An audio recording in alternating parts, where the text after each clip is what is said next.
ಯಾಕೆ ಆಗಬಾರ್ದು? ದಲಿತ CM ಯಾಕೆ ಆಗಬಾರ್ದು? ಮೈನಾರಿಟೀಸ್ ಯಾಕೆ ಆಗಬಾರ್ದು? ಅಥವಾ ಬ್ಯಾಕ್ವರ್ಡ್ ಕ್ಲಾಸಸ್ಸಲ್ಲಿ ವಾಲ್ಮೀಕಿಗಳು ಯಾಕೆ ಆಗಬಾರ್ದು? ನಾನು ಹೇಳೋದು ಬೇರೆ ಮತ್ತು ಬಲಿತ ಸಮಾಜದಲ್ಲಿ ಯಾಕೆ ಆಗಬಾರ್ದು? ಕಾಂಗ್ರೆಸ್ ಪಕ್ಷ ನೋಡ್ರಿ, ಯಾವತ್ತೂ ಎಲ್ಲ ಸಮುದಾಯದವ್ರಿಗೂ ನ್ಯಾಯ ಕೊಡುವಂಥದ್ದು ಕಾಂಗ್ರೆಸ್.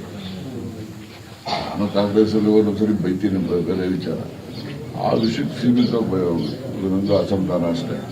ಆದರೆ ಈಗ ಒಕ್ಕಲಿಗರು ಮಾಡಿದ್ದಾರೆ, ಲಿಂಗಾಯತರು ಮಾಡಿದ್ದಾರೆ, ಕಾಂಗ್ರೆಸ್ ಪಾರ್ಟಿಗೆ ಎಲ್ರಿಗೂ ಅವಕಾಶ ಕೊಟ್ಟಿಲ್ಲರೂ ಯಾರಿಗೆ? ದಲಿತರಿಗೆ, ಮೈನಾರಿಟೀಸ್ಗೆ, ಮತ್ತು ಜಾತಿ ಆಧಾರದ ಮೇಲೆ ಬಂದ ಬಲಜಿಗರಿಗಿರ್ಬೋದು. ಹೆಚ್ಚು ಜನ ಇರುವಂಥ ಸಮುದಾಯಗಳು ಅವರು, ಮತ್ತು ವಾಲ್ಮೀಕಿ ಗುರುಭ್ರಷ್ಟಿದ್ದಾರೆ, ವಾಲ್ಮೀಕಿಗಳು ಅಷ್ಟೇ ಇದ್ದಾರೆ. ಇಲ್ಲೇ ಸಿದ್ದರಾಮಯ್ಯನವರೇ ವಾಲ್ಮೀಕಿ ನಾವು ತಿಳ್ಕೊಳ್ತೀವಿ, ಆ ಪ್ರಶ್ನೆ ಬೇರೆ. ಆದರೆ ಎಲ್ಲ ಸಮುದಾಯಕ್ಕೂ ಕೂಡ ಅವಕಾಶ ಕೊಟ್ಟಾಗ ಆ ಸಮುದಾಯಗಳು ಕಾಂಗ್ರೆಸ್ ಬಗ್ಗೆ ಒಲವು ಮತ್ತು ಪ್ರೀತಿ ಬರ್ತಾರೆ. ಇಲ್ಲಪ್ಪ ನಮ್ಮನ್ನು ಗುರುತಿಸ್ತಾರೆ, ನಮಗೂ ಒಂದು ಅವಕಾಶ ಕೊಡ್ತಾರೆ.